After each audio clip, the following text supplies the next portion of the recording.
Bhuvanagiri MP Chamala Kiran Kumar Reddy BRS నాయకులు హరీష్ రావు కౌశిక్ రెడ్డిలపై మండిపడ్డారు.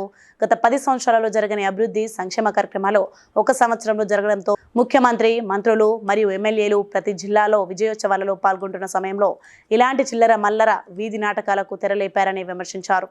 ఈ రోజు బీఆర్ఎస్ నాయకులు అటు హరీష్ రావు గారు కానీ కౌశిక్ రెడ్డి కానీ వీళ్ళందరూ కూడా ఈ యొక్క నాటకానికి ఎందుకు పూనుకుర్రంటే రాష్ట్రంలో సంవత్సరంలో జరిగినటువంటి కార్యక్రమాల మీద రేవంత్ రెడ్డి గారు ప్రతి జిల్లాకు వెళ్ళి అక్కడ జరిగినటువంటి కార్యక్రమాల ప్రజోత్సవాలు చేస్తుంటే వీళ్ళు ఓర్వలేక చూపించాలన్న ఉద్దేశంతో ఈరోజు ఇదంతా కూడా తెరలేపడం జరిగింది. ప్రజలు అర్థం చేసుకోవాలి, కాంగ్రెస్ పాలనలో గత బీఆర్ఎస్ పాలన 10 ఏళ్లలో జరగని కార్యక్రమాలు కాంగ్రెస్లో ఒక సంవత్సరంలో జరుగుతున్నాయి. మంత్రులు, ముఖ్యమంత్రి రేవంత్ రెడ్డి గారు అందరూ కూడా ఈరోజు ప్రతి జిల్లాకు వెళ్ళి అక్కడ కార్యక్రమాలలో పాల్గొంటున్న సమయంలో వీళ్ళు మొన్నటిదాకా ఏం చేయలేదని చెప్పి ప్రచారం చేసి అది విఫలం కావడంతో ఇలాంటి చిల్లర వల్లర నాటకాలను తెరెత్తారని తెలియజేస్తున్నాం.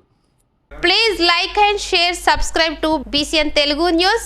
Please like, share and subscribe to BCN Telugu News.